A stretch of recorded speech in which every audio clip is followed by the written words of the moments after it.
So, Cossacks are a thing that exists, and I'll give you a rough definition. Well, no of what kidding. A Cossack is. That exists. Yes, Cossacks exist. So, okay, a Cossack is a mounted warrior from Eastern Europe, sort of.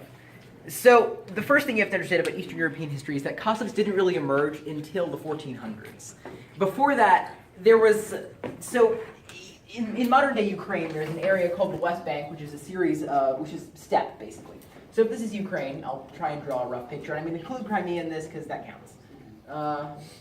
This is roughly Ukraine. Yes, thank you. That's Ukraine, right?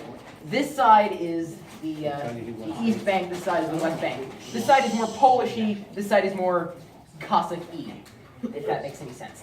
It does. This part is a lot of open steppe, and this is where the Mongols come in. So, the Mongols invaded Eastern Europe in the, was it the 1200s? 1200s. Yes, thank you. So, a Mongol is also a horse-mounted warrior, but these ones are East Asian, and they come from the East, and they went over the Ural Mountains, and they invaded most of the world, bizarrely, and took over, and then their empire collapsed immediately after Genghis Khan died. So, there were several different waves of Cossacks led by different people. The most famous of which is Genghis Khan, who I just mentioned, but there's also Batu Khan, who is the person who destroyed Russia, or the Kievan Rus, which is kind of like Russia. And so I will draw a Mongol for you.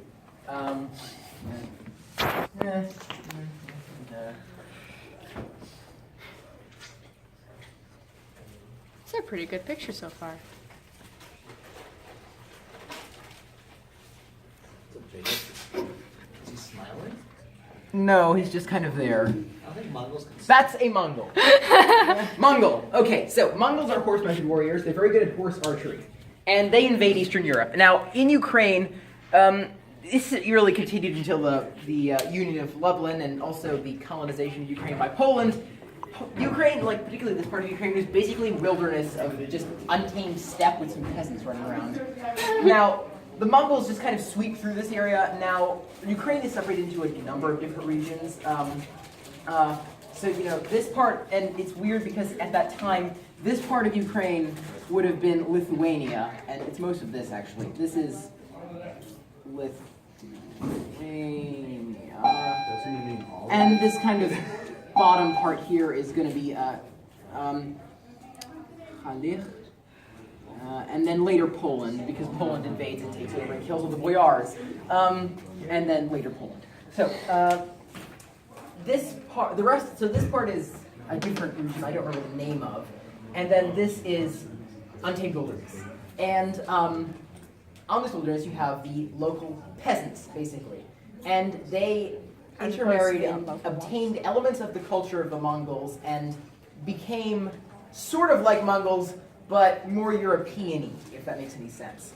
And they're a mix. First, they are very connected to their horses and they're semi-nomadic, but they're also mostly Christian, and they also don't use bow. They're not as horse archery oriented. They're more sword oriented. And so, along with the Mongols and the Cossacks, you also have the Mongols that stayed behind in Eastern Europe lasted till they still exist, and they're called Tartars. They didn't interbreed, and they're not quite as, I mean, they're different, and they're kind of similar in some ways and kind of not in others. The main difference is that Tartars are Muslim and Cossacks are Christian. And so, the way Cossack society is structured, and I'll draw a Cossack for you, roughly. This is a horse. I swear, this is a horse. That's a horse. Already a better horse than the ones I can draw. Horse. It's actually a really good horse. And then this guy on the horse. This guy on the horse, he will be our Cossack. Cossacks have a funny hairdo called the Cossack hairdo. That's a Cossack. Cossacks ride horses and they have swords and they're very interesting. It looks like a comb over. Yes, it does. Anyways, so Cossack society is separated into sort of different levels, and they're very militaristic. So there are multiple Cossack posts, which are unions of various Cossack families and groups and tribes. And the main one you really need to know about for Eastern European history is the how do you spell it? It's the Zaporozhian post. There wasn't much left. Host. I think that's how it's spelled. If it's not, sorry, I can't spell Ukrainian. Anyways, so Zaporozhian host. The Zaporozhian host is the largest of the hosts and generally the most powerful and the most prevalent, and they control most of Ukraine for a while. And they later took over, and I'll explain that in a minute. So in Cossack society, each host is led by an ataman, and that's not spelled like how you think it is, it's spelled like this. Comes from German, and it means headman or general. Ataman. Each host Makes has sense. an ataman. And then below him, he has various other ranks of lieutenants and colonels, and then below them, various Cossacks. And there's a number of different sort of stock character Cossacks in the same way there are, knight-errant characters, in the same way, I don't know. Anyways, so the ataman functions almost like a king, but he doesn't really have a kingdom exactly. And the other thing that's interesting to notice is that the Zaporozhian host had a number of fortresses, which have a funny history. So they're very large wooden squares, basically, and the main one was called the Sich, and it was, I think, here. You are much better pronouncing these than I would be able to. That's the Sich. And so we're going to talk about the 16th century now. So in the 16th century, the Cossacks have evolved into a group of people who just kind of wander this area in the open steppe and exist. At this point, Poland and Lithuania in, I think, 1664, there's the Union of Lublin. And that causes them to merge into the Polish-Lithuanian Commonwealth, which is very large, very powerful, and at this point in history, bigger than Russia, and because Russia doesn't exist yet, it's still called Muscovy. And the Grand Duchy of Moscow is not Russia. Exactly. It controls all the territory that would mark Russia for until I would say they actually pushed into what we would now call Siberia. Yes, but still, this area was larger and also more prosperous for a number of reasons. The Polish-Lithuanians were weird in that, first of all, they were elected. The king was elected despite being a king, and he served for life, similar to the Doge of Venice. And they were also kind of racist towards Russians because they viewed them as barbarians, which was almost true. I want to say almost. To be frank, a lot of people have been racist towards Russians when you take a look at history. Exactly. And so what the Polish-Lithuanians decide to do is they decide that they are going to the other big empires in Europe are colonizing large portions of land to expand their empires, and they're like, well, this land is basically empty, nothingness, full of peasants. Let's take it over and kill everyone. So they Makes sense. So basically, what happens is that this area is another smaller kingdom called the Khanate of Crimea, and so it's there. It is not conquered, but so let me show you what this looks like. So basically, Poland and Lithuania just does this, and all of this turns into Poland and Lithuania. And so everything basically up to the Crimea is now either Polish or Lithuania, and they if this is because they don't actually have any Black Sea ports, because Crimea actually controls the entire coastline up to here, and this part is other Eastern European countries. So this is the edge, and then this is the Black Sea kind of down here. We'll put some waves in the Black Sea. And of course it goes all the way around the Crimea, but I haven't drawn that. So that's the Black Sea. So Poland and Lithuania take over, and Poland and Lithuania was a weird society for the 16th century. So first of all, they had religious freedom, sort of, and they really didn't like their peasants, similar to the way that Russia really oppressed their peasants. So they invade, and of course, being nobles, they want to establish footholds. Now, what's weird is that because they're using colonists, there's a lot of, send the peasants to oppress the other peasants who are Ukrainians and force them to cease being horse people and force them into the life of, feeding the very large Polish empire at this point. And so they also send they send a bunch of what's called arendators. So arenda is the Polish word for rent or lease. And a tor means someone who does that. And generally it was either a very, very rich burgher or it's almost always a Jewish person because they could always read and they were generally not drunk, which is kind of the point. Not to make fun, but you don't want someone drinking who's also controlling all your taxes. And so, yeah. And they haven't discovered coffee bars.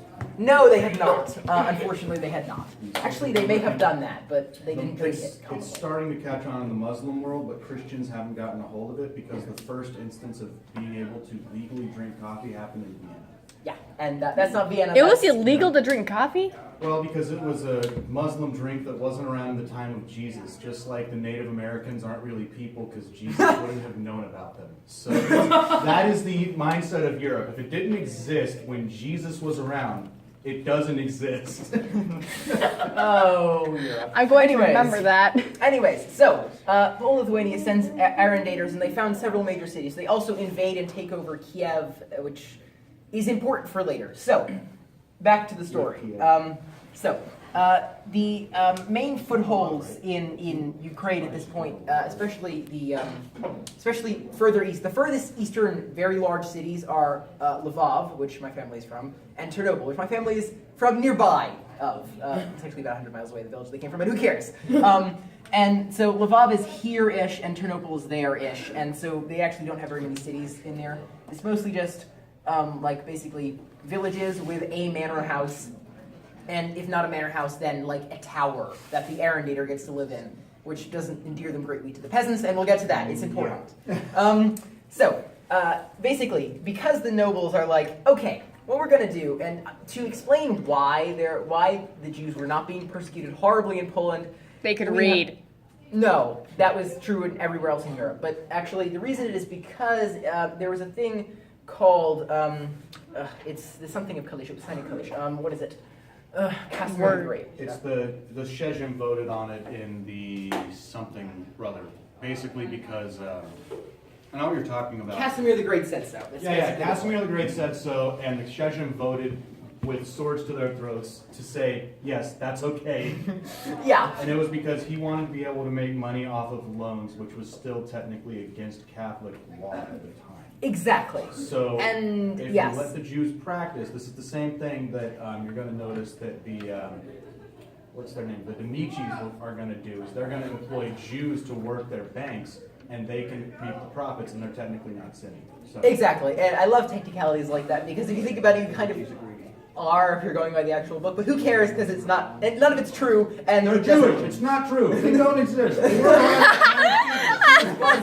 we're going to ignore the fact that Jesus was one, but you know. Exactly. Anyways, so back to this, and so basically, basically Casimir the Great is sort of I would describe him as a Philo-Semite in that he is kind of obsessed with Jews. It's weird, like. He had several lovers who were Jewish. The most famous one is Esterka. Yep. And so, yeah, and I'm probably related to him, but through her daughters at least, which is funny, but weird, and yes. So, What's better than being an anti-Semite? a Philo-Semite. No, a Philo-Semite is much better than an anti-Semite. Yes. Anyways, so, the Cossacks become slowly more and more aggravated. Firstly, because the Polish are oppressing them horribly because they want the land and they're imperialists. And I'm not going to lie, I actually kind of agree with them doing this for a number of reasons that I won't get into right now. And then also the peasants are not terribly fond of the Polish, firstly because the nobles keep killing them in raids. So there was a thing, because Poland retained a lot of elements of feudalism, even after it ended in the 16th century, kind of. And Well, there never were still... truly it evolved. Yes, and they retained more elements than like places like Italy did. So they could do things like wage war on their own subjects, which is weird, like on a lot of levels. So you could go out and kill your peasants if you wanted to if they weren't obeying you. And so they actually kept doing that because the peasants kept, not working because they didn't want to pay the nobles. Because they felt they were being oppressed. And the nobles would show up on horses and stab them to death, and that would be the end of that. Either everyone would start working for them or there'd be no peasants anymore. One would happen first. Exactly. And so at this point, the peasants decide that the best way to do things is to join up with the Cossacks and basically rebel. Now, there's a few small rebellions. I think my favorite one is the Rostov riot, which is ridiculous, and it also happened in Ukraine. Rostov is, I think, in Halych. It's either in Halych or Lithuania. I don't remember. And I would prefer if you referred to Ukraine as the disputed territory of that's Russia. literally what that means, I know. But we're not going to do that, and it wasn't called that at the time. It was just, it's a It joke. was just called like big That piece of crap land that separates the civilized world with barbarian